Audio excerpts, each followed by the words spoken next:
Story 1. The knock at the window. The rain was a relentless drumbeat against the old farmhouse windows, each gust of wind rattling the panes like a nervous hand.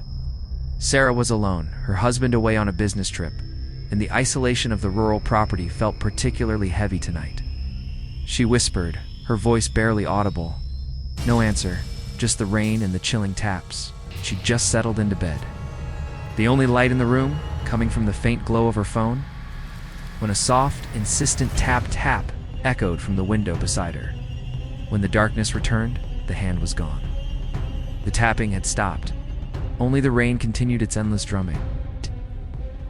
Sarah spent the rest of the night huddled in a corner, clutching a kitchen knife, staring at the empty window, convinced that whatever had been out there was still watching, waiting for the rain to stop.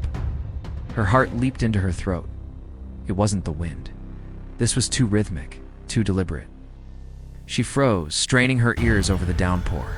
Tap, tap. She slowly, cautiously slid out of bed, her eyes fixed on the window. The old curtains, slightly parted, revealed only the inky blackness beyond, punctuated by the blurred streaks of rain. She couldn't. Her breath caught in her lungs, her muscles locked. The face remained unmoving, its blank gaze fixed on her. She felt an overwhelming primal urge to run, but her feet were rooted to the floor. It came again, closer this time, as if something was pressing against the glass. It wasn't a face at all, it was a hand. A large, gnarled hand, pressed flat against the glass, its fingers splayed, and the face she thought she saw. It was just the reflection of her own terrified face, superimposed over the monstrous hand. It seemed to solidify, taking on the vague outline of a face. Not a human face, not quite. It was too flat, too wide, with eyes that seemed to absorb the minimal light, reflecting nothing. And then a single, long, skeletal finger, slowly, deliberately, scraped down the wet glass, leaving a faint, shimmering trail. Hello? Fear, cold and sharp, pierced through her. Then, a faint pale shape appeared against the glass. It was indistinct, like a smudge. But as she watched, Sarah didn't scream. Suddenly, a blinding flash of lightning illuminated the entire yard, and for a split second, Sarah saw it clearly. The thunder cracked, deafening, and the light vanished. Story 2, the hitchhiker's reflection. Mark cursed under his breath as the wipers struggled against the deluge. The old country road was barely visible through the sheets of rain, and he was miles from anywhere. Then he saw her, a lone figure by the side of the road, soaked to the bone, her thumb out. Against his better judgment, he pulled over. She was a young woman, pale and shivering, with dark hair plastered to her face. "Thank you," she mumbled, her voice hoarse as she climbed into the passenger seat. "My car broke down miles back." Mark nodded, feeling a pang of sympathy. Rough night to be stranded. They drove in silence for a while. The only sound, the relentless rain and the hum of the engine. Mark glanced over at her. She was staring straight ahead, her face unreadable in the dim light of the dashboard. He noticed her clothes were strangely old-fashioned. She was still there, sitting beside him. Her head slightly tilted, a faint, knowing smile playing on her lips. A dark, heavy dress that seemed ill-suited for a modern-day hitchhiker. Locals said a young woman had drowned there decades ago. Her car swept away in a flash flood during a storm just like this one. "Where are you headed?" he asked, trying to break the tension. "Some rides never end." Despite Mark's foot being nowhere near the pedal, the old bridge loomed ahead, its dark arches barely visible through the rain. He screamed, but the sound was swallowed by the storm and the chilling laughter that filled the car. "Just up the road," she replied softly, her voice barely a whisper. To the old bridge. A shiver ran down Mark's spine. The old bridge was notorious. He looked at her again, and this time, his eyes drifted to the rearview mirror.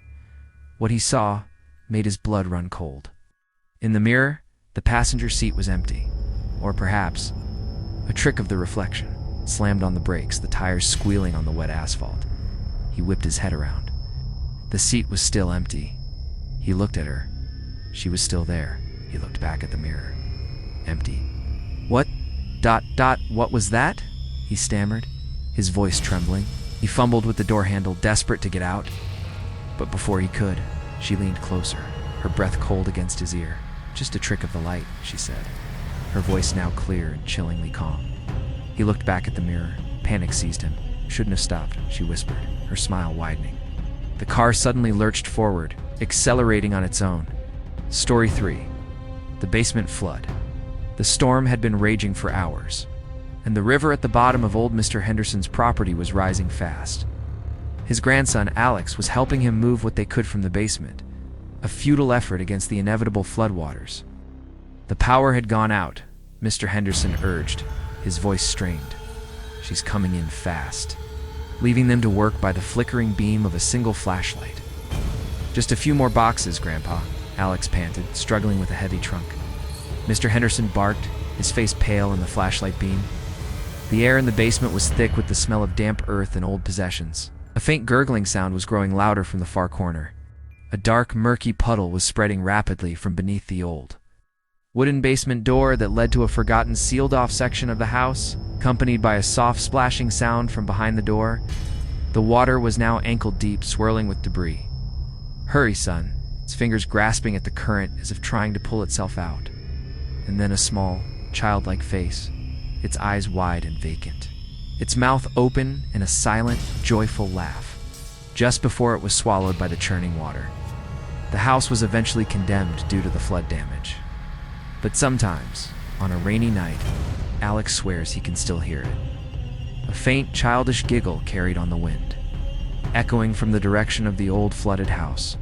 And he knows, deep in his bones, that some things, once lost to the water, never truly leave. Alex exclaimed, a knot of dread tightening in his stomach. Mr. Henderson grabbed him, pulling him towards the stairs. They scrambled out of the basement, the rising water lapping at their heels, bringing with it a wave of cold, stagnant air. And in the swirling water, for a fleeting moment, Alex saw it. He'd heard stories about that cellar sealed off after a tragic accident decades ago. As the water rose, the old wood of the door began to creak and groan under the pressure. A small crack appeared, then widened, and a trickle of water turned into a steady stream. With the water came something else. When a previous owner's child had drowned in a sudden, unexpected flood, Mr. Henderson never spoke of it.